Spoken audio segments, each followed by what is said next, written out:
নমস্কাৰ ট্ৰায়াংগুল এডুকেশ্যনৰ আন এটি ভিডিঅ'লৈ সকলোকে স্বাগতম জনাইছোঁ মই ধ্ৰুৱজিৎ আমি অলৰেডি জ্যামিতিৰ দুটা ভিডিঅ' আপলোড কৰিছোঁ প্ৰথমটো ভিডিঅ'ত পলিগন বা বহুভুজৰ ওপৰত আলোচনা কৰিছিলোঁ দ্বিতীয়টো ভিডিঅ'ত আমি চতুৰ্ভুজ আৰু সামান্তৰিকৰ ওপৰত আলোচনা কৰিছিলোঁ আৰু তাৰ ওপৰত নিৰ্ভৰ কৰি কেইটামান খুব গুৰুত্বপূৰ্ণ প্ৰশ্ন আলোচনা কৰিছিলোঁ তেনেকুৱা ধৰণৰ প্ৰশ্ন আগন্তুক পৰীক্ষাত অহা খুবেই সম্ভাৱনা আছে আপোনালোকে যদি ভিডিঅ'টো চোৱা নাই আমাৰ ডেছক্ৰিপশ্যনত দি থোৱা লিংকত গৈ ভিডিঅ'কেইটা চাব পাৰিব আজি ঠিক একেদৰে এইটো ভিডিঅ'ত আমি জ্যামিতিৰ অন্য এটা টপিক বা বিষয় আমি লৈ আহিছোঁ সেইটো হৈছে ত্ৰিভুজৰ ওপৰত যিকোনো পৰীক্ষাত এটা হ'লেও প্ৰশ্ন অহা দেখা পোৱা যায় আমি আজি এই ভিডিঅ'টোত ত্ৰিভুজৰ কেইটামান প্ৰপাৰ্টি বা ধৰ্ম বিষয়ে আলোচনা কৰিম যিকেইটা নেকি গুৰুত্বপূৰ্ণ যিকোনো এক্সামৰ কাৰণে তাৰপিছত আমি ইয়াৰ ওপৰত নিৰ্ভৰ কৰি কেইটামান প্ৰিভিয়াছ ইয়েৰত অহা প্ৰশ্ন লগতে আমি খুব গুৰুত্বপূৰ্ণ প্ৰশ্ন কেইটামান আলোচনা কৰিম যিকেইটা নেকি এক্সাম পইণ্ট অফ ভিউ যথেষ্ট ইম্পৰ্টেণ্ট হ'ব আহক আমি পলম নকৰি প্ৰশ্নকেইটা আৰু লগতে প্ৰপাৰ্টিকেইটা বা ধৰ্মকেইটা আলোচনা কৰোঁ আহক আমি ট্ৰায়াংগুল বা ত্ৰিভুজৰ যদি প্ৰপাৰ্টিজ বা ধৰ্মসমূহৰ কথা যদি আলোচনা কৰিব বিচাৰোঁ তেতিয়া বহু সংখ্যক প্ৰপাৰ্টিজ বা ধৰ্ম আছে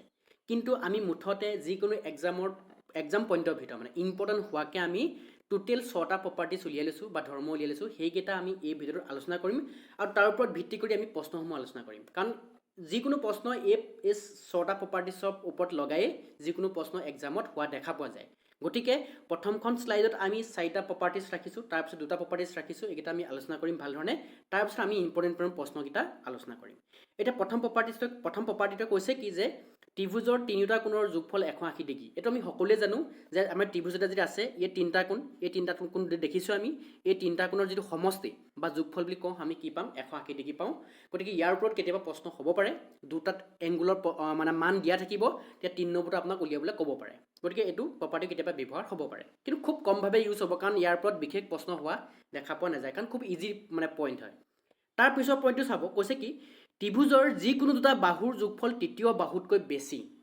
এইটো কিন্তু খুব ইম্পৰ্টেণ্ট আমি এই পইণ্টটো কেতিয়াবা ইগন'ৰ কৰি চলোঁ কাৰণ ইয়াৰ ওপৰত কিন্তু কেতিয়াবা আপোনাক প্ৰশ্ন সোধা খুবেই সম্ভাৱনা আছে তাৰমানে কি হ'ব প্ৰশ্নত কি কৈছে এইটো চাব কি কৈছে ত্ৰিভুজৰ যিকোনো দুটা বাহুৰ যোগফল তৃতীয় বাহুতকৈ বেছি বুলি কৈছে তাৰমানে কি ত্ৰিভুজৰ তিনিটাৰ বাহু থাকে আমি সকলোৱে জানো গতিকে এই বাহুটো আৰু এই বাহুটোৰ দৈৰ্ঘ্য যদি যোগ কৰোঁ ন এই তৃতীয় বাহুতকৈ কি হ'ব সদায় বেছি হ'ব বা যিকোনো তাৰমানে এইটো বাহুৱে যোগ কৰক আপুনি এই তৃতীয় বাহুতকৈ কি হ'ব এই 3 নম্বৰ বাহুতকৈ কি হ'ব সদায় দৈৰ্ঘ্যটো মানে বেছি ওলাব সদায় এই পইণ্টটো মই যেতিয়া প্ৰশ্ন এটা আলোচনা কৰিম ইয়াৰ ওপৰত আপুনি নিজেই গম পাব পাৰিব যে এইটো কিমান ইম্পৰ্টেণ্ট পইণ্ট হ'ব পাৰে আৰু ইয়াৰ ওপৰত প্ৰশ্ন হ'ব পাৰে কাৰণ বহুত সম্ভাৱনা আছে কাৰণ এইটো আমি এই পইণ্টটো আমি ইগন'ৰ কৰিছিলোঁ কিন্তু ইয়াৰ পৰা চাব আপোনালোকে কেতিয়াবা প্ৰশ্ন কিন্তু এক্সামত দেখা পাব ঠিক আছে নেক্সট পইণ্টটো চাব পইণ্ট নাম্বাৰ 3টো কি কৈছে যে সমদ্বিবাহু ত্ৰিভুজৰ সমান বাহু দুটাৰ বিপৰীত কোণ সমান বুলি কৈছে কি এতিয়া এই ট্ৰায়াংগুলটো চাব কি কৈছে ভাবি ল'লে এই ত্ৰিভুজটো কি সমদ্বিবাহু ত্ৰিভুজ আমি সকলোৱে জানো বুলি ভাবি লৈছোঁ কাৰণ সমদ্বিবাহু ত্ৰিভুজ কাক কয় যে যিটো ত্ৰিভুজৰ দুডাল বাহু সমান ছাপ'জ মই এইডাল বাহুৱে দৈৰ্ঘ্যটো সমান তেতিয়া পইণ্টটো কৈছে কি সমদ্বিবাহু ত্ৰিভুজৰ সমান বাহু দুটাৰ বিপৰীত কোণ দুটা সমান এতিয়া এই বাহুটোৱে সমান এটা বিপৰীত কোণটো বাৰু ইয়াৰ কাৰণে এই কোণটো বিপৰীত এই বাহুটোৰ কাৰণে এই কোণটো বিপৰীত কোণ গতিকে কৈছে কি পইণ্টটোৱে যে সমান বাহু দুটাৰ বিপৰীত কোণটা সমান তাৰমানে এই কোণটোৱে কি হ'ব অলৱেজ সমান হ'ব এই কথাটো কিন্তু মনত ৰাখিব এটা খুব গুৰুত্বপূৰ্ণ পইণ্ট হয় ঠিক আছে তাৰপিছত চাব পইণ্ট নাম্বাৰ 4টো কৈছে কি সমবাহু ত্ৰিভুজৰ তিনিটা কোণ সমান আৰু প্ৰত্যেকৰে মাপ 60 ডিগ্ৰী সমবাহু ত্ৰিভুজ কাক কয় যিটো আমি ইকুইলেটাৰেল ট্ৰায়াংগল বুলি কওঁ যিটো ত্ৰিভুজৰ তিনিওটা বাহুৱে সমান সেইটোক আমি সমবাহু ত্ৰিভুজ বুলি কওঁ এতিয়া সমবাহু ত্ৰিভুজৰ কি হয় কোণ কেইটাও কি থাকে সমান থাকে এতিয়া যদি এইটো ত্ৰিভুজটো যদি আমি সমবাহু বুলি যদি ভাবি লওঁ যে এই তিনিটা বাহুৱে দৈৰ্ঘ্যটো সমান তেতিয়া ইহঁতৰ প্ৰতিটো কোণৰ মাপ কিমানকৈ হ'ব 60 ডিগ্ৰী এইটো 60 ডিগ্ৰী হ'ব এইটো 60 ডিগ্ৰী হ'ব আৰু এইটো 60 ডিগ্ৰী হ'ব এই কথাটো কিন্তু আপোনালোকে মনত ৰাখিব কাৰণ সমবাহু ত্ৰিভুজৰ অকল বাহু কেইটাই নহয় সিহঁতৰ কোণ কেইটাৰ মাপো সমান থাকে আৰু সমবাহু ত্ৰিভুজৰ প্ৰতিটো কোণৰ মাপ কিমান হ'ব 60 ডিগ্ৰী হ'ব এইকেইটা যোগ কৰিলে মাপ কিমান পাম আমি 180 ডিগ্ৰী পাম গতিকে এই পইণ্ট 4টা আপোনালোকে মনত ৰাখিব যিকোনো প্ৰশ্ন সমাধান কৰোঁতে আপোনাক লাগিব পাৰে ঠিক আছে নেক্সট শ্লাইডখন চাওঁ আহক এতিয়া আমি চাওঁ আহক পইণ্ট নাম্বাৰ 5 আৰু পইণ্ট নাম্বাৰ 6টো এইকেইটা খুব গুৰুত্বপূৰ্ণ পইণ্ট হয় আৰু যিকোনো এক্সামত ত্ৰিভুজৰ কালিৰ ক্ষেত্ৰত বা ক্ষেত্ৰফলৰ ক্ষেত্ৰত এটা হ'লেও প্ৰশ্ন দেখা পোৱা যায় আৰু যোৱাবাৰ গ্ৰেড 3ত ইয়াৰ পৰা এটা প্ৰশ্ন আহিছিলোঁ এতিয়া কথা হ'ল কি মই ইয়াত ত্ৰিভুজৰ পৰিধি বা পৰিসীমাৰ কথা মই একেবাৰে আলোচনা কৰাই নাই কাৰণ এইটো আমি সকলোৱে জানো বুলি ভাবি লৈছোঁ কাৰণ ত্ৰিভুজটা যদি কয় যে পৰিসীমা নিৰ্ণয় কৰা তেতিয়া আমি গম পাম কি যে পৰিসীমা মানে কি তিনিটা বাহু থাকে ত্ৰিভুজটাৰ ক্ষেত্ৰত এই তিনিটা বাহুৰ যোগফলটো মানে তিনিটা বাহুৰ দৈৰ্ঘ্যৰ যিটো যোগফল আহিব সেইটো এটা তাৰ পৰিসীমা বা পৰিধি হ'ব কিন্তু মই ইয়াত ইম্পৰ্টেণ্টলি পইণ্ট নাম্বাৰ 5 আৰু পইণ্ট নাম্বাৰ 6ত কিহৰ আলোচনা কৰিব বিচাৰিছোঁ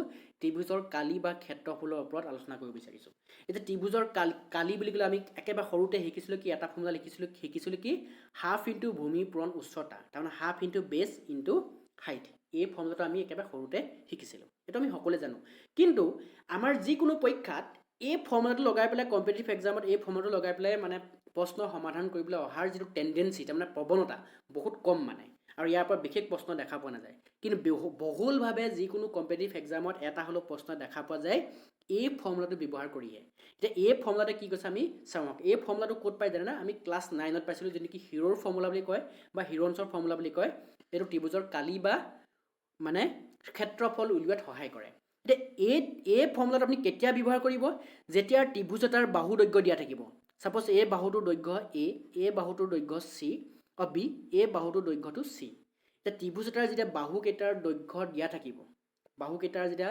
দৈৰ্ঘ্য দিয়া থাকিব তেতিয়া ত্ৰিভুজটোৰ কালি উলিয়াবলৈ এই ফৰ্মুলাটোৱে খুব হেল্প কৰে এতিয়া এই ফৰ্মুলাটো কৈছে কি যে কি আছে ৰুট অভাৰ চিনটো আছে ৰুট অভাৰ কি আছে ভিতৰত কি আছে এছ মাইনাছ এ ব্ৰেকেটত আছে এছ মাইনাছ বি ব্ৰেকেটত আছে এছ মাইনাছ চি ইয়াত এ বি চিটো গম পাইছোঁ যে বাহুকেইটাৰ দৈৰ্ঘ্য আৰু এছটোৱে বুজাইছে ইয়াত কি গম পায়নে ছেমি পেৰিমিটাৰ মানে অৰ্ধ পৰিসীমা তাৰমানে এছ মানে হৈছে বাহুকেইটাৰ যোগফল দিয়ে তাৰমানে বাহুকেইটাৰ যোগফল দিলোঁ এ প্লাছ বি প্লাছ চি ইয়াক 2 এখন কৰি দিব লাগিব এইটো সদায় মই লিখি ৰাখিছোঁ A plus B plus C divided by 2 তাৰমানে যিটো নেকি অৰ্ধ পৰিসীমা বুলি আমি ক'ব পাৰোঁ এছৰ মিনিংটো গতিকে এই ফৰ্মুলাটো আপোনালোকে মনত ৰাখিব নোট কৰি ল'ব এই ফৰ্মুলাটো কিন্তু খুব বহুলভাৱে ব্যৱহাৰ হয় যিকোনো প্ৰশ্ন সমাধান কৰিবলৈ যাতে ট্ৰাইংগুলৰ ওপৰত আহে তাৰমানে এই প্ৰশ্নটোৰ ওপৰত নিৰ্ভৰ কৰি ঠিক আছে তেতিয়াহ'লে আমি পইণ্ট 6টা আলোচনা কৰিলোঁ এতিয়া চাওঁ আহক আমি যিকেইটা আমি প্ৰশ্ন লৈছোঁ যিকোনো কম্পিটিটিভ এক্সামৰ কাৰণে ইম্পৰ্টেণ্ট হ'ব পাৰে আমি প্ৰশ্নকেইটা আলোচনা কৰোঁ আহক এতিয়া আমি চাওঁ আহক প্ৰথমটোত প্ৰশ্নত কৈছে কি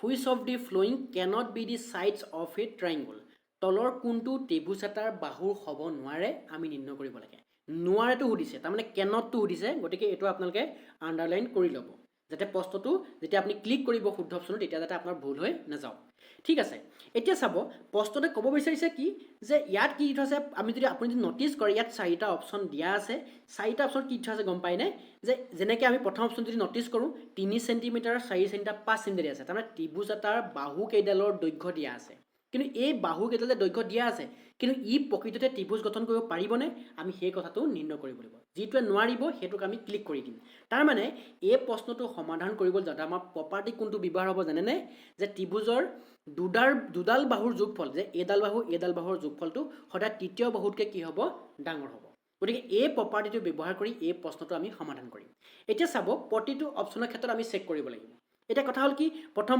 এই বাহুতে যোগ কৰিলোঁ কেনে হ'ল 3 + 4 কিমান হ'ব 7 চেণ্টিমিটাৰ 7 চেণ্টিমিটাৰ কি তৃতীয় বাহুতকৈ ডাঙৰ নে তৃতীয় বাহুটো 5 চেণ্টিমিটাৰ আছিলে হাতটো 5তকৈ ডাঙৰ হয় গতিকে এতিয়ালৈকে প্ৰব্লেম নাই তাৰপিছত চাব 4টা 5তে যোগ কৰক প্ৰতিটো ক্ষেত্ৰত কৈ চাব লাগিব কাৰণ 4টা 5 কি হ'ব 9 হ'ব 4 5 9টো 3তকৈ ডাঙৰ নে ডাঙৰ এতিয়াও ঠিক আছে তাৰপিছত আকৌ চাব লাগিব আপুনি আকৌ চাওক এইটোৱে কোনটোৱে 3 + 5 মানে 3 আৰু 5 যোগ কৰিলে 8 হ'ব 8 হ'লে 4টোতকৈ 8টো ডাঙৰ নে ডাঙৰ হয় ঠিক আছে প্ৰব্লেম নাই তাৰমানে এটা কথা গম পালোঁ কি প্ৰথম অপশ্যনৰ কথা গম পাইছোঁ কি যে যিকোনো দুডাল বাহুৰ যোগফলটো তৃতীয় বাহুতকৈ ডাঙৰ হৈ আছে গতিকে প্ৰথমটো অপশ্যনত কোনো ধৰণৰ আমাৰ প্ৰব্লেম নাই ই ত্ৰিভুজ গঠন কৰিব পাৰিব আকৌ ছেকেণ্ড অপশ্যনটো চাওক ছেকেণ্ড অপশ্যনটো যিকোনো দুডাল বাহুৰ যোগফল দিয়া চাওক এই 2টোৱে 3টা যোগ কৰিলে কিমান হ'ব 2 + 3 কিমান 5 হ'ব 5টো 4তকৈ ডাঙৰ হয়নে ডাঙৰ হয় গতিকে এতিয়াও প্ৰব্লেম নাই আকৌ 3টোৱে 4টা কৈ চাওক 3 যোগ 4 কিমান হ'ব 7 হ'ব 7টো 2তকৈ ডাঙৰ হয়নে ডাঙৰ হয় এতিয়াও প্ৰব্লেম নাই আকৌ আপুনি এই মূৰ দুটা কৈ চাওক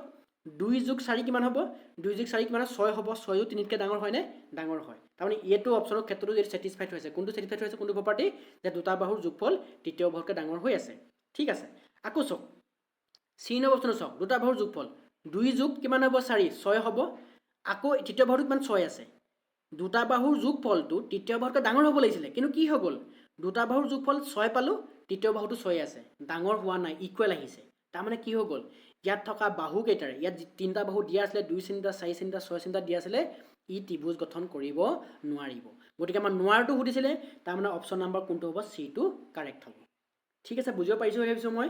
আপোনাৰ শেষতো অপশ্যনো মই আপোনাক আলোচনা কৰিয়ে দিছোঁ বুজি পাবৰ বাবে। দুটা বাহুৰ যোগফল দিয়া চাওক, 2 + 6 কিমান হ'ব? 8 হ'ব। এটা যোগ কৰিছিলোঁ 8, 8টো 5তকৈ ডাঙৰ হয়নে? ডাঙৰ হয়। দুটা বাহুৰ যোগফল তৃতীয় বাহুতকৈ ডাঙৰ হৈ আছে। আকৌ চাওক, এইটো এটা যোগ কৰি চাওক, 6 + 5 কিমান হ'ব? 6 হ'ব। অ'কে চৰি 11 হ'ব। 6 + 5 11 হ'ব। 11টো 2তকৈ ডাঙৰ হয়নে? ডাঙৰ হয়। এতিয়াও ঠিকে আছে। তাৰপিছত আকৌ এই মূৰৰ দুটা কৰি চাওক, 2 + 5 কিমান হ'ব? 7 হ'ব। 7টো 6তকৈ ডাঙৰ হয়নে? ডাঙৰ হয়। ইয়াতো ছেটিছফাইড হৈ আছে। কোনটো ছেটিছফাইড হৈছে? যে দুটা বাহুৰ যোগফল তৃতীয় বাহুতকৈ ডাঙৰ হৈ আছে। গতিকে এইটো ক্ষেত্ৰতো ই ত্ৰিভুজ গঠন কৰি আছে। গতিকে গঠন নকৰাটো সুধিছিলে, গঠন কোনে কৰিব নোৱাৰিব? চি নম্বৰ অপশ্যনত থকা বাহুকেইটাৰ যিটো দৈৰ্ঘ্য দিয়া আছিলে, ই ত্ৰিভুজ গঠন কৰিব নোৱাৰিব। গতিকে আমাৰ অপশ্যন নম্বৰ চিটো কাৰেক্ট হ'ব। ঠিক আছে, নেক্সট প্ৰশ্নটো চাওঁ আহক। এতিয়া আমি চাওঁ আহক 2 নম্বৰ প্ৰশ্নটো। 2 নম্বৰ প্ৰশ্নত আমাক কৈছে কি? The area of a triangle হুজ sides R of length 5 cm, 4 cm and 3 cm।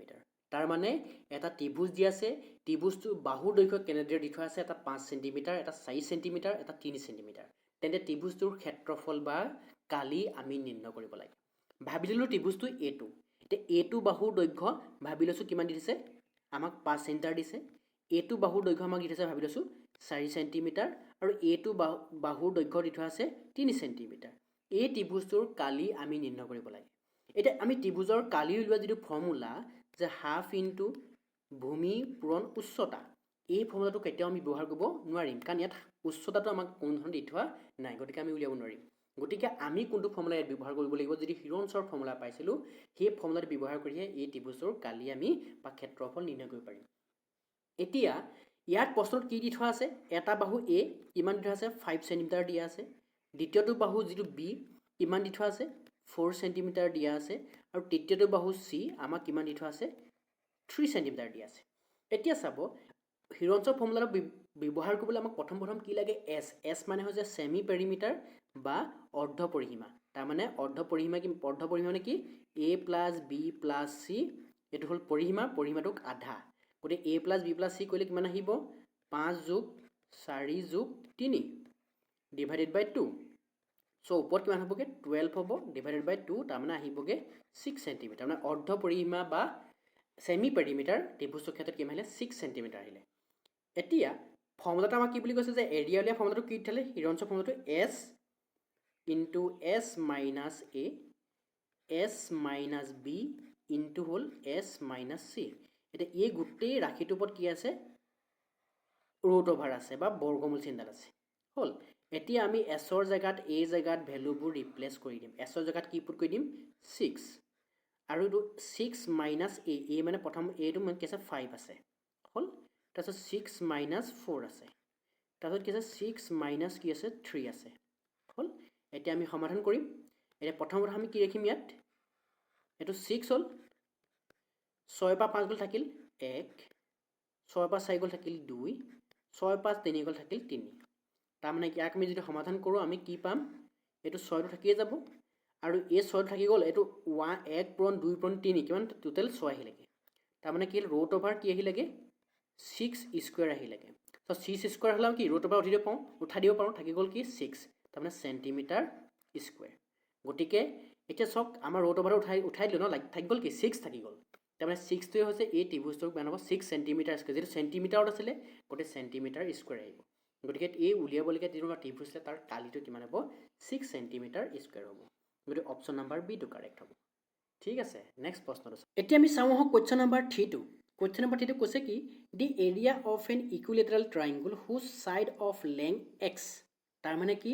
এটা সমবাহু ত্ৰিভুজৰ ক্ষেত্ৰফল বা কালি উলিয়াব লাগে, যাৰ বাহু দৈৰ্ঘ্য হৈছে এক্স। এতিয়া সমবাহু ত্ৰিভুজ কাক কয়? যিটো ত্ৰিভুজৰ তিনিওডাল বাহুৱে সমান। গতিকে এই বাহুডালৰ দৈৰ্ঘ্য যদি এক্স হয়, এই বাহুডালৰ দৈৰ্ঘ্যটো এক্স হ'ব, এই বাহুডালৰ দৈৰ্ঘ্যটো এক্সে হ'ব। এতিয়া এই ত্ৰিভুজটোৰ কালি উলিয়াব লাগে।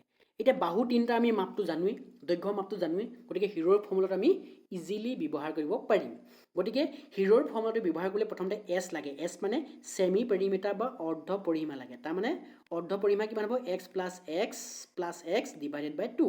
তাৰমানে কি হ'লগৈ? 28x/2, কাৰণ তিনিটা এক্স আছে, 28x/2 হৈ যাবগৈ। হ'ল, এইটো হ'ল অৰ্ধ পৰিসীমা। এতিয়া এইটো যিটো এ জেগাত কোন আছে? এইটো আমি যিহেতু আমি এতিয়া ফৰ্মুলাটো কি পুট কৰিম চাব আপোনালোকে। এতিয়া হিৰৰ ফৰ্মুলাটো কি আছিলে? S into S minus A, S minus B into S minus C. ওপৰত কি আছে বৰ্গমূল চিনডাল আছে, বৰ্গমূল চিনডাল দি দিলোঁ হ'ল। এতিয়া চাব আপোনালোকে আমি ভেলুবোৰ ৰিপ্লেচ কৰি দিওঁ। মই যে ক'ব বিচাৰিছোঁ এ বুলি, এ মানে কি তাৰমানে এক্সৰ জেগাত 28/2 আহিলে নহয় জানো। এতিয়া এছৰ জেগাত 28/2 হ'ব মাইনাছ এ জেগাত কি পুট কৰি দিম, এ জেগাত প্ৰথমটো এক্স। ইয়াত এ বি চিৰ জেগাত কি আছে বাহুদৈৰ্ঘ্য, এ বি চি মানে কোনো বাহুদৈৰ্ঘ্য, গতিকে আমি এ বি চিৰ জেগাত আমি জাষ্ট কি পুট কৰি দিম এক্স বুলি পুট কৰি দিম, ৰিপ্লেচ কৰি দিম। চ' এক্সৰ জেগাত 28/2 মাইনাছ এক্স হৈ গ'ল। এতিয়া আমি ইয়াক সমাধান কৰিব লাগে। ইয়াক যদি সমাধান কৰিব বিচাৰোঁ কি হ'ব, প্ৰথম এইটো 28/2টো মই একেই ৰাখি দিলোঁ।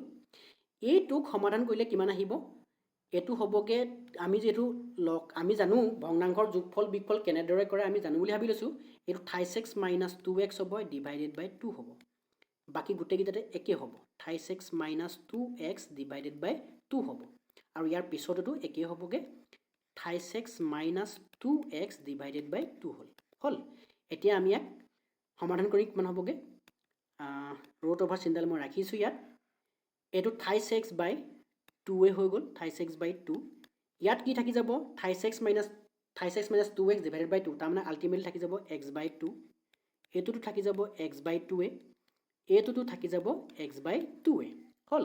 এতিয়া আপোনালোকে চাব কি কৰিম আমি কি কৰিলোঁ ইয়াতো আল্টিমেটলি চাব আপোনালোকে এইটো আমি কেনেদৰে কৰিব পাৰোঁ, তাৰমানে আমি যিমান সহজকৈ উলিয়াই পাওঁ সিমানে আমাৰ কাৰণে আৰাম হ'ব, আমাৰ কাৰণে আৰামকৈ আমি উলিয়াই ল'ব পাৰিম, বহুত ইজিলি উলিয়াই ল'ব পাৰিম। যদি আপুনি বেছি কমপ্লিকেটেড কৰিবলৈ গৈ থাকে ন, বেছি কমপ্লিকেটেড হৈ গৈ থাকে, যিটো আমি বৰ্গমূল চিনডাল আমি আঁতৰাব চেষ্টা কৰিম ইয়াত। এতিয়া চাব এই 3টোক মই 3 হিচাপে ৰাখি দিছোঁ। ইয়াতো আল্টিমেটলি 3 × x/2 হৈছে ন, ইয়াতো এটা x/2 আছে কাৰণ 3 × x/2 আছে, এইটো এটা x/2, গতিকে ইয়াত থকা x/2টো ইয়াত থকা x/2টো মিলি পেলাই কি হৈ গ'ল x/2 হোল স্কুৱেৰ হৈ গ'ল, হ'লনে, ইনটু এইটো x/2 এইটো x/2, এইটো গতিকে এইটোক আমি হোল স্কুৱেৰ পাতি দিলোঁ। হোল স্কুৱেৰ কিয় কৈছোঁ জানেনে, কাৰণ আমি ৰুট অভাৰ চিনডাল যে আছে বৰ্গমূল চিনডাল আছে ন, তাৰ ভিতৰৰ পৰা আমি কেইটামান মান বাহিৰলৈ উলিয়াই আনিব বিচাৰিছোঁ। এতিয়া কি ওলাই আহিলে বাহিৰলৈ চাওক, এইটো স্কুৱেৰ থকাৰ কাৰণে প্ৰথম x/2টো ওলাই আহিলে, ইনটু এইটো x/2 আমাৰ বাহিৰলৈ ওলাই আহিলে, ভিতৰত কোন থাকি গ'ল অনলি √3 থাকি গ'ল, অনলি কোন থাকিলে ভিতৰত অনলি 3টো থাকি গ'ল অনলি। এতিয়া চাব আপোনালোকে এইটো x পইণ্ট গ'লে কিমান হ'ব x স্কুৱেৰ হ'ব ডিভাইডেড বাই 4, কাৰণ 2 × 2 কিমান হ'ব 4 হৈ যাব, ইনটু কিমান হ'লগৈ √3। তাৰমানে ইয়াক আমি এনেকৈও কেতিয়াবা লিখা দেখা যায় যে √3/4 হৈ গ'ল আৰু ইয়াত x স্কুৱেৰ, তাৰমানে কি হ'ল গম পায়নে, √3 ডিভাইডেড বাই 4, x স্কুৱেৰ মানে কি, x মানে কিনো বাহুদৈৰ্ঘ্য, সমবাহু ত্ৰিভুজটোৰ বাহুদৈৰ্ঘ্য, তাৰমানে ছাইডৰ ওপৰত স্কুৱেৰ, তাৰমানে এইটো হৈছে ফৰ্মুলা। এই ফৰ্মুলাটো আমি প্ৰপাৰ্টি হিচাপে দিব পাৰিলেন মই তাতেই, যিটো প্ৰপাৰ্টি 6টা আলোচনা কৰিছিলোঁ, কিন্তু প্ৰপাৰ্টি হিচাপে নিদি পেলাই এটা প্ৰশ্ন আকাৰে আমি ইয়াৰ এই প্ৰপাৰ্টিটো আমি সমাধান কৰি দেখালোঁ। কেতিয়াবা এনেদৰেও অহা সম্ভাৱনা আছে। গতিকে যিটো নেকি আমাক এটা সমবাহু ত্ৰিভুজ দিয়া আছিলে যাৰ বাহুদৈৰ্ঘ্য x দি থোৱা আছিলে, গতিকে ইয়াৰ বাবে শুদ্ধ অপশ্যন কোনটো হ'ব, অপশ্যন নাম্বাৰ এটো কাৰেক্ট হ'ব, √3/4 × x স্কুৱেৰ। তাৰমানে আপোনালোকে এই ফৰ্মুলাটো কিন্তু লিখি ৰাখিব, কি আপুনি কেতিয়াবা সমবাহু ত্ৰিভুজটাৰ যেতিয়া কালি উলিয়াবলৈ আহিব ন, আপোনালোকে হিৰোৰ ফৰ্মুলাটো মনত ৰাখিও কৰিব পাৰিব, বা আপোনাৰ যদি এই ফৰ্মুলাটো যদি মনত ৰাখে তেতিয়া খুব সহজতে উলিয়াই ল'ব পাৰিব। ঠিক আছে, আমি নেক্সট প্ৰশ্নটো চাওঁ আহক। এতিয়া আমি চাওঁ আহক কুৱেশ্যন নম্বৰ 4টো। কুৱেশ্যন নম্বৰ 4 কৈছে কি, the area of a right angle triangle with hypotenuse 65 cm and one side 25 cm। তাৰমানে আমাক দি থোৱা আছে কি এটা সমকোণী ত্ৰিভুজ, এইটো সমকোণী ত্ৰিভুজ এটা মই ড্ৰ কৰি ৰাখিছোঁ। কৈছে কি এই সমকোণী ত্ৰিভুজটোৰ কৰ্ণৰ দৈৰ্ঘ্য, কৰ্ণকুণ্ডাল আমি এডালক কওঁ কৰ্ণ সাধাৰণতে, আৰু এইডালক কওঁ আমি লম্ব, তাৰমানে এডাল কৰ্ণ বা কি বুলি কওঁ হাইপ'টেনাছ বুলি কওঁ, আৰু এইডালক কওঁ লম্ব বা পাৰপেণ্ডিকুলাৰ, এইডালক ভূমি বা বেজ বুলি কওঁ, হৈ গ'ল। এতিয়া এই সমকোণী ত্ৰিভুজটোৰ ক্ষেত্ৰত কি আছে কৰ্ণৰ দৈৰ্ঘ্য, তাৰমানে এই কৰ্ণডাল দৈৰ্ঘ্য যিটো হাইপ'টেনাছ বুলি কওঁ, হাইপ'টেনাছৰ দৈৰ্ঘ্য দি থোৱা আছে আমাক 65 cm দি থোৱা আছে, আৰু এটা বাহু দৈৰ্ঘ্য, এইটো লম্ব, আপুনি লম্বটো ল'ব পাৰিব, ইয়াৰ ভূমিটো ল'ব পাৰিব, আপোনাৰ ওপৰত নিৰ্ভৰ কৰিব। গতিকে ভূমিটো ভাবি ল'লোঁ বি, বেছ কিমান দি থৈছে 25 cm দিয়া আছে। এতিয়া কৈছে কি এই সমকোণী ত্ৰিভুজটোৰ আমি কি উলিয়াব লাগে, কালি বা ক্ষেত্ৰফল বা এৰিয়া নিৰ্ণয় কৰি দিব লাগে। এতিয়া কথা হ'ল কি, আমি যদি প্ৰথম আমি এই ত্ৰিভুজৰ কালি উলিওৱা ফৰ্মুলা যিটো নেকি হাফ ইনটু বেছ ইনটু হাইটটো যদি লগাব বিচাৰোঁ, তেতিয়াহ'লে ইয়াত বেছটো আছে, কিন্তু হাইটটো যিটো আমাৰ যিটো পাৰপেণ্ডিকুলাৰ ন, সমকোণী ত্ৰিভুজৰ ক্ষেত্ৰত কিন্তু এটা কথা আপোনালোকে মনত ৰাখিব, ইয়াত পাৰপেণ্ডিকুলাৰ বা আমি লম্বডাল, এই লম্বডালে কিন্তু হাইটটো বুজাই যায়, এই কথাটো মনত ৰাখিব আপোনালোকে। ঠিক আছে, গতিকে এই লম্বডাল বা হাইটটো আমাৰ হাতত নাই, গতিকে এই ফৰ্মুলাটো ব্যৱহাৰ কৰিব নোৱাৰিম প্ৰথম। আকৌ আমি যদি হিৰ'ৰ ফৰ্মুলা যদি লগাব বিচাৰোঁ তেতিয়াও আমাৰ কি হ'ব, আমি ব্যৱহাৰ কৰিব নোৱাৰিম। কেলৈ নোৱাৰিম? কাৰণ হিৰ'ৰ ফৰ্মুলাটো লগাবলৈ তিনিটা বাহুৱে আমাক প্ৰয়োজন আছে, কিন্তু দুটা বাহুৰ দৈৰ্ঘ্য আমাক জনা আছে, 3 নম্বৰ বাহুটোৰ দৈৰ্ঘ্য জনা নাই। গতিকে আমি কি কৰিব লাগিব, এই 3 নম্বৰ যিটো নজনা বাহুটো আছে আমাৰ, সেই নজনা বাহুটো আমি প্ৰথম আমি নিৰ্ণয় কৰি ল'ব লাগিব। যিহেতু আমি ইয়াত লম্ব বা পাৰ্পেণ্ডিকুলাৰৰ দৈৰ্ঘ্যটো কিমান আমি নাজানো, গতিকে ইয়াক আমি প্ৰথম নিৰ্ণয় কৰি লওঁ। গতিকে এই ফৰ্মুলাটো তাৰমানে এই ট্ৰাইংগলটোৰ ক্ষেত্ৰত, তাৰমানে এই সমকোণী ত্ৰিভুজটোৰ ক্ষেত্ৰত এই পাৰ্পেণ্ডিকুলাৰডাল বা লম্বডালৰ যদি ভেলু নিৰ্ণয় কৰিব যাওঁ, আমি পাইথাগোৰাছৰ ফৰ্মুলা লগাই দিম। পাইথাগোৰাছৰ ফৰ্মুলাটো কি বুলি কৈছিলে আমাক? এডাল মই পি বুলি ভাবিছোঁ হা, পাৰ্পেণ্ডিকুলাৰ তাৰমানে লম্বডালক পি ভাবিছোঁ, এডাল হাইপটেনাছডালক এইচ বুলি ভাবিছোঁ, বেছডালক বি বুলি ভাবিছোঁ, বা ভূমিডালক। ঠিক আছে, এতিয়া যিটো পাইথাগোৰাছ থিয়ৰমটো আমাক কি বুলি কৈছে, যে পাৰ্পেণ্ডিকুলাৰ স্কুৱেৰ প্লাছ ভূমি স্কুৱেৰ ইকুৱেল টু কি হৈ যাবগৈ, তাৰমানে লম্ব স্কুৱেৰ যোগ ভূমি স্কুৱেৰ ইকুৱেল কি হৈ যায়, হাইপটেনাছ স্কুৱেৰ হৈ যায়, তাৰমানে কৰ্ণ স্কুৱেৰ ইকুৱেল টু কি হ'ব, কৰ্ণ স্কুৱেৰ হৈ যায়। গতিকে আমিতো পি স্কুৱেৰটো উলিয়াব, তাৰমানে পি ভেলু উলিয়াব লাগে, পি স্কুৱেৰ ৰাখি দিলোঁ, হাইপটেনাছ স্কুৱেৰটো এইফালে আছেই, এই বি স্কুৱেৰটো এইফালে প্লাছ হৈ আছিলে, সমান চিহ্ন ইপাৰে লৈ গ'লগৈ, মাইনাছ বি স্কুৱেৰ হৈ যাব।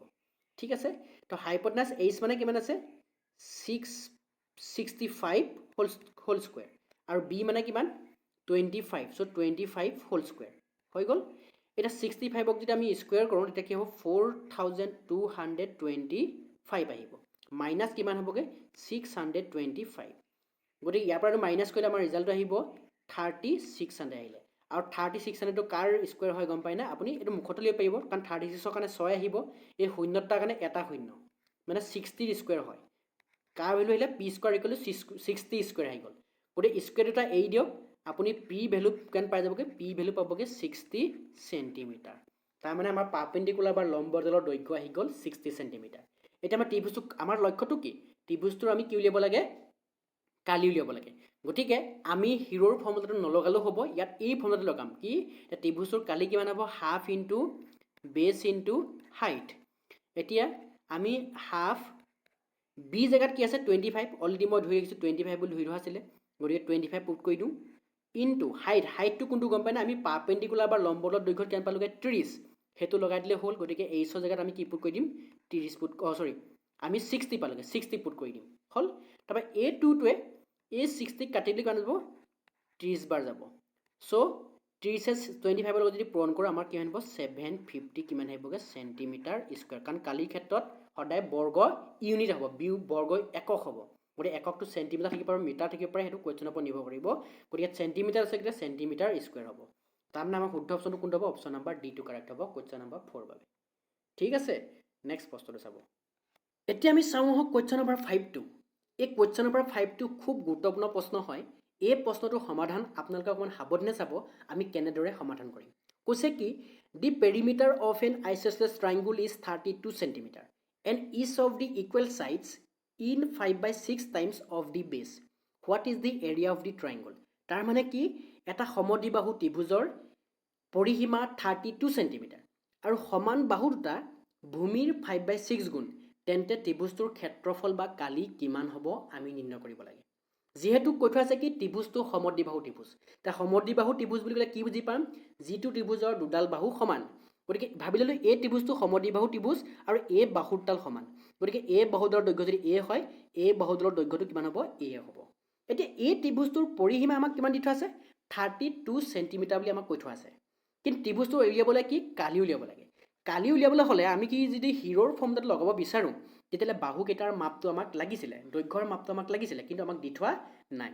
কিন্তু এটা কথা কৈ থোৱা আছে কি, সমান বাহু দুটা ভূমিৰ 5/6 গুণ বুলি দি থোৱা আছে। গতিকে আমি ভূমিটো মানি লওঁ, এতিয়া ভূমি মানে এই বেছ বাহুডালৰ কথাটো কৈছে, এডাল ভাবিলোঁ 1 চেণ্টিমিটাৰ, তেন্তে সমান বাহু দুটা এ ভেলু কিমান হ'ব, প্ৰশ্নটোৰ মতে কি কৈছে 5/6 ইনটু x, সমান বাহু দুটা ভূমিৰ 5/6 গুণ বুলি কৈছে, গতিকে এ ভেলুটো 5/6 ইনটু x হ'ব। এতিয়া আমি কি লিখিব পাৰোঁ, যিহেতু ত্ৰিভুজটোৰ পৰিসীমা কৈ থোৱা আছে 32 চেণ্টিমিটাৰ বুলি, তাৰমানে পৰিসীমা মানে কি, তিনিডাল বাহুৰ যোগফল। এতিয়া বাহুকেইডাল কি পালোঁ আমি, 5/6 into x plus 5/6 into x plus x, ইয়াৰ ভেলুটো কিমান হ'ব, 32 হ'বগৈ, কাৰণ পৰিসীমা 32 বুলি কৈ থোৱা আছে। গতিকে আমি যদি ইয়াত এইটো 6 আছে এইটো 6 আছে ইয়াত তলত 1 আছে গতিকে আমাৰ সৰহকেইটাৰ আমি যদি লসাগু উলিয়াব যাওঁ কি হ'বগে 6 হ'ব গতিকে আমি ভগ্নাংশৰ যোগফলটো আমি জানো বুলি ভাবি লৈছোঁ গতিকে ওপৰত হ'ব কিমান 5x প্লাছ 5x প্লাছ কিমান হ'বগে 6x হ'ব ইকুৱেল কিমান হ'বগে 32 এতিয়া আমি বজ্ৰ পূৰণ কৰি দিওঁ এইটো পাছে পাছে 10 10 6 16 হ'ব এইটো 16x হ'ব আৰু এইটো বজ্ৰ পূৰণ কৰিলে কিমান হ'ব 32 ইনটু 6 আপোনাৰ 32 ইনটু 6টো কিন্তু পূৰণ কৰি নিদিব যদি পূৰণ কৰি দিয়ে আপোনাৰ বাবে সমস্যা বাঢ়িব কেলে সমস্যা বাঢ়িব আপুনি বুজি পাই যাব ওপৰত হ'ব কিমান 32 ইনটু 6 এই 16টো যদি পূৰণফল হৈছিলে এইফালে আহি পেলাই কিমান হ'ব হৰণফল হ'ব এতিয়া চাওক এই 16টোৱে ইয়াক কাটিবলৈ ইজি হৈ আছে তাৰমানে কাৰণ 16 দুবাৰ যাব গতিকে কাৰণ 16 2 যাৰ 32 হয় গতিকে ইয়াত 2 থাকি গ'ল 2 ইনটু 6 কিমান আহিবগে 12 হ'ব চ' 12 চেণ্টিমিটাৰ আহিলে এক্সৰ ভেলুটো এতিয়া কিয় কাটি দিলোঁ আপোনালোকে নিশ্চয় কিয় আমি এই 32 ইনটু 6টো কিয় পূৰণ নকৰিলে আপুনি নিশ্চয় বুজিব পাৰিছে চাগে কাৰণ আমাক কাটিবলৈ ইজি হৈ গ'ল যদি পূৰণ কৰা আপোনাৰ ইনে সময় খৰচ হ'ব গতিকে এক্সৰ ভেলুটো কিমান আহিলেগৈ আমাৰ 32 চেণ্টিমিটাৰ আহিলে এতিয়া আমি বাহুকেইটাৰ দৈৰ্ঘ্য উলিয়াই লওঁ বাহুকেইটাৰ দৈৰ্ঘ্য এটা দৈৰ্ঘ্য x হ'লে কিমান এটা বাহু দৈৰ্ঘ্য x যিটো আমি ভূমিটো x বুলি ভাবিছিলোঁ xৰ ভেলুটো কিমান আহিলেগৈ 32 চেণ্টিমিটাৰ আৰু বাকী দুটা বাহু কিমান হ'ব a ভেলু যিহেতু বাকী দুটা বাহু আমি কি বুলি ভাবিছিলোঁ সমান বাহুটা কি বুলি ভাবিছিলোঁ a বুলি ভাবিছিলোঁ গতিকে a ভেলুটো উলিয়াই দিলে হৈ গ'ল গতিকে 5/6 xৰ জেগাত আমি কি পুট কৰি দিম 12 পুট কৰি দিম এই 6টোৱে 12ক দুবাৰ যাব গতিকে কিমান আহিব 10 চেণ্টিমিটাৰ গতিকে বাকী বাহুটা কি হ'বগে এইটো 10 চেণ্টিমিটাৰ হ'ব এইটো 10 চেণ্টিমিটাৰ এইটো 12 চেণ্টিমিটাৰ হ'ল এতিয়া আমি যেহেতু ত্ৰিভুজটোৰ ক্ষেত্ৰফল বা কালি উলিয়াব লাগে গতিকে আমাৰ বাহুকেইটাৰ মাপ প্ৰয়োজন আছিলে আমি কি পালোগে এইটো 10 পালোগে এইটো 12 চেণ্টিমিটাৰ পালোঁ এইটো আমি 10 চেণ্টিমিটাৰ পালোঁ এইটো 10 চেণ্টিমিটাৰ এইটো 12 চেণ্টিমিটাৰ এইটো 10 চেণ্টিমিটাৰ গতিকে আমি কি উলিয়াব পাওঁ হিৰৰ ফৰ্মুলাটো ব্যৱহাৰ কৰি এতিয়া আমি কালি উলিয়াব পাৰিম এতিয়া কালি উলিওৱা ফৰ্মুলাটো আছিলে কি এছ মানে কিমান হয় এতিয়া আমি জানিব লাগিব প্ৰথম আমি এছটো উলিয়াই ল'ব লাগিব এছ মানে কি পৰিসীমাৰ আধা যিটো নেকি অৰ্ধ পৰিসীমা ছেমি পেৰিমিটাৰ গতিকে পৰিসীমা কিমান 32 আছিলে 32ক 2 এখন কৰি কিমান হ'ব 16 গতিকে ছেমি পেৰিমিটাৰ বা অৰ্ধ পৰিসীমা কিমান আহিলে 16 চেণ্টিমিটাৰ আহিলে এতিয়া কালি উলিওৱা ফৰ্মুলাটো কি আছিলে আমাৰ হিৰৰ ফৰ্মুলাতে কি কৈছে কি যে S into S minus A S minus B আৰু কি হ'ব এছ মাইনাছ চি হ'ব যিটো নেকি ইয়াৰ ওপৰত কি আছে বৰ্গমূল চিহ্নডাল আছিলে এইটো হৈছে হিৰৰ ফৰ্মুলা কালি উলিওৱা ফৰ্মুলাটো হ'ল এতিয়া আমি ইয়াৰ জেগা আমি কি কৰিম ভেলুবোৰ ৰিপ্লেচ কৰি দিম গতিকে কি হ'বগে আমি কি পুট কৰি দিম এতিয়া এছৰ জেগাত কি পুট কৰিম এক্সৰ জেগাত 16 গতিকে এছৰ জেগাত আমি কি পুট কৰিলোঁ 16 হ'ল এছ মাইনাছ এ এছৰ জেগাত 16 আৰু এ জেগাত প্ৰথমতে আমি পুট কৰিলোঁ 10টো পুট কৰিলোঁ হৈ যাব এছৰ জেগাত কি পুট কৰিলোঁ 10 পুট কৰিলোঁ তাৰপিছত 16 এছ মাইনাছ বি মানে আমি 12 পুট কৰি দিওঁ 12 পুট কৰি দিলোঁ তাৰপিছত আকৌ এছ মাইনাছ চি গতিকে এইটো কি পুট কৰি আমি 16 মাইনাছ চি মানে কিমান এই লাষ্টটো 10 পুট কৰি দিলোঁ গতিকে হৈ গ'ল এতিয়া আমি সমাধান কৰিম কিমান আহিব যদি সমাধান কৰিবলৈ যাওঁ গতিকে প্ৰথম ইয়াত আহিব কি আহিব এইটো 16 to 16 ৰাখি দিছোঁ মই তাৰপিছত 16ৰ পৰা যদি 10 যায় এইটো 6 হ'ব পূৰণ 6ৰ পৰা যদি 12 যায় এইটো 4 হ'ব তাৰপিছত আপোনাৰ এইটো 16 মাইনাছ 12 মানে 4 হ'ল তাৰ 16 মাইনাছ 10 তাৰমানে এইটো হ'ব 6 হ'ব হৈ গ'ল এতিয়া আপোনালোকে চাব কি কৰিম আমি এতিয়া আমি কি পাতিম এতিয়া কথা হ'ল কি আমি যেন তেন কি কৰিবলৈ ৰুট অভাৰডাল আঁতৰাব লাগিব যেন তেন এতিয়া ৰুট অভাৰ আঁতৰোৱাৰ মেথডটো কেনেকুৱা আপোনালোকে এবাৰ চাই ল'ব এইটো 16 ন 16টো মই কি লিখিব পাৰোঁ 4 স্কুৱাৰ লিখিব পাৰোঁ সেইটো আমি চবেই জানো কাৰণ 4 স্কুৱাৰ লিখিলে কি হ'বগে 16 হ'ব তাৰপৰা এই 6টো পূৰণ হৈ আছে নহয় জানো তাৰমানে মই কি লিখিব পাৰোঁ 6 স্কুৱাৰ লিখিব পাৰোঁ এইটো কোনো প্ৰব্লেম নাই তাৰপিছত এইটো 4টো মই কি লিখিব পাৰোঁ 2 স্কুৱাৰ লিখিব পাৰোঁ আপোনালোকে এনেকৈ লিখিব ট্ৰাই কৰিব এতিয়া চাব আমি ৰুট অভাৰ ভিতৰত তাৰমানে বৰ্গমূল চিহ্নৰ ওপৰত যিকেইটা ভেলু আছিলে প্ৰতিটোৱে স্কুৱাৰ হিচাপে লিখি দিলোঁ 4 স্কুৱাৰ লিখিছোঁ 6 স্কুৱাৰ লিখিছোঁ 2 স্কুৱাৰ লিখিলোঁ এতিয়া আপুনি স্কুৱাৰ কেইটা আঁতৰাই দিয়ক ৰুট অভাৰকেইটা আঁতৰাই দিয়ক কি হ'ব 4 ইনটু 6 ইনটু 2 স্কুৱাৰকেইটা আঁতৰাই দিলোঁ ৰুট অভাৰডালো আঁতৰাই দিলোঁ থাকি গ'ল কি 4 ইনটু 6 ইনটু 2 চ' 6 4 24 24ক 2য়ে কৰিলে কিমান হ'ব 48 হ'ব তাৰমানে 48 চেণ্টিমিটাৰ স্কুৱাৰ তাৰমানে শুদ্ধ অপশ্যনটো কোনটো হ'ব অপশ্যন নাম্বাৰ বিটো কাৰেক্ট হ'ব ঠিক আছে এইটো হ'ব কুৱেশ্যন নাম্বাৰ 5ৰ সলিউশ্যনটো নিশ্চয় আপোনালোকে বুজিব পাৰিছে ভাবিছোঁ নেক্সট প্ৰশ্নটো চাওঁ আহক এতিয়া আমি চাওঁ আহক কুৱেশ্যন নাম্বাৰ 6টো কুৱেশ্যন নাম্বাৰ 6টোত ক'ব বিচাৰিছে কি if the base and height of a triangle are double then the area will be যদি কোনো ত্ৰিভুজৰ ভূমি আৰু উচ্চতা দুগুণ কৰি দিয়া হয় তেন্তে ক্ষেত্ৰফলত কেনেকুৱা ধৰণৰ পৰিৱৰ্তন আহিব আমি নিৰ্ণয় কৰিব লাগে সাপোজ ভাবি লওক প্ৰথম ত্ৰিভুজটো হৈছে এইটো এই ত্ৰিভুজটোৰ উচ্চতা কিমান h আৰু ইয়াৰ বেছ বা ভূমি বি। তেন্তে ইয়াৰ এৰিয়াটোক মই এ বুলি ভাবিছোঁ। কিমান হ'ব? হাফ ইনটু বেছ ইনটু হাইট হৈ গ'ল। হ'ল। এতিয়া আমি কি কৰি দিলোঁ, এই ত্ৰিভুজটো যিটো হাইট আছিলে ন বা উচ্চতা আছিলে, উচ্চতাটো দুগুণ কৰি দিলোঁ আৰু ভূমিটোক আমি দুগুণ কৰি দিলোঁ। যেতিয়া উচ্চতাক দুগুণ কৰি দিলোঁ, ভূমিকো দুগুণ কৰি দিলোঁ, তেতিয়াহ'লে কি হ'ব? নতুনকৈ ত্ৰিভুজ এটা পাম। সেই ত্ৰিভুজটো কোনটো? এইটো বুলি ভাবি লৈছোঁ। গতিকে ইয়াৰ উচ্চতা কিমান? 2h। গতিকে ইয়াৰ আমাৰ ভূমি কিমান? 2b। তেন্তে এই ত্ৰিভুজটো যিটো নতুনকৈ গঠন হোৱা ত্ৰিভুজটোৰ ক্ষেত্ৰফল বা কালিত কেনেকুৱা ধৰণৰ পৰিৱৰ্তন আহিলে আমি নিৰ্ণয় কৰিব লাগে। এতিয়া এই ত্ৰিভুজটো যদি আমি ক্ষেত্ৰফল বা কালি উলিয়াবলৈ যাওঁ, তেতিয়া কি হ'বগৈ? মই a1 বুলি ভাবি লৈছোঁ। ইয়াৰ কালি বা ক্ষেত্ৰফলটো a1 কি হ'বগৈ? হাফ 2b হ'ব আৰু কি হ'ব? 2h হ'ব। Half into 2b into 2h, কাৰণ ইয়াৰ ভূমি 2b আছে আৰু হাইটটো 2h আছে। গতিকে এই দুইটোৱে পূৰণ কৰিলোঁ, 4 হৈ গ'ল। 4টো বাহিৰত ৰাখি মই ভিতৰত 1/2 ইনটু b ইনটু h ৰাখি দিলোঁ। এতিয়া চাব 4। এতিয়া চাব তাৰমানে কি হৈ গ'ল? এতিয়া এইকণ half into b into h, তাৰমানে কি? এইকণ ভেলুটো কি আমি a বুলি পুট কৰিব পাৰোঁ? নহয় জানো? তাৰমানে 4 ইনটু a। তাৰমানে ইয়াৰ পৰা আমি কি গম পালোঁ? যদি ত্ৰিভুজটাৰ ক্ষেত্ৰত উচ্চতাক আৰু যদি বেছক দুগুণ কৰি দিওঁ, তেন্তে কালিত কেনেকুৱা ধৰণৰ পৰিৱৰ্তন আহে? কালিত কেনেকুৱা ধৰণৰ আহে? 4 গুণ বঢ়ি যায়। আমি যদি উচ্চতাক আৰু ভূমিক যদি দুগুণ কৰি দিওঁ, কালিটো কিমান বঢ়ি যাব? 4 গুণ। চাওক 4 পূৰণ কি? প্ৰথম ত্ৰিভুজটোৰ কালি নহয় জানো? যিটো আমাৰ প্ৰথম ত্ৰিভুজটো আছিলে, প্ৰথম ত্ৰিভুজটোৰ কালি হৈ গ'ল। তাৰমানে কি? প্ৰথম ত্ৰিভুজটো কিমান বনি যাব? 4 গুণ হৈ যাব। তাৰমানে আমাৰ শুদ্ধ অপশ্যন কোনটো হ'ব? অপশ্যন নাম্বাৰ বিটো কাৰেক্ট হ'ব। গতিকে আজি আমি এইটো ভিডিঅ'ত ত্ৰিভুজ বা ট্ৰাইংগুলৰ কেইটামান খুব গুৰুত্বপূৰ্ণ প্ৰপাৰ্টি আমি আলোচনা কৰিলোঁ। প্ৰপাৰ্টিজ আছিলে 6টা আছিলে, সেইকেইটা আলোচনা কৰিলোঁ। সেইমতে আমি 6টা প্ৰশ্ন আলোচনা কৰিলোঁ, যিকেইটা নেকি কম্পিটিটিভ এক্সামৰ বাবে খুব ইম্পৰ্টেণ্ট হ'ব। আপোনালোকে নিশ্চয় প্ৰশ্নকেইটা বুজি পাইছে বুলি ভাবিছোঁ। আৰু আপোনালোকে যদি ভিডিঅ'টো চাই ভাল পাইছে, লাইক কৰিব, লগৰ বন্ধু বান্ধৱৰ সৈতে শ্বেয়াৰ কৰি দিব, আৰু চেনেলটো যদি প্ৰথমবাৰলৈ চাইছে ছাবস্ক্ৰাইব কৰিব নাপাহৰিব। ধন্যবাদ।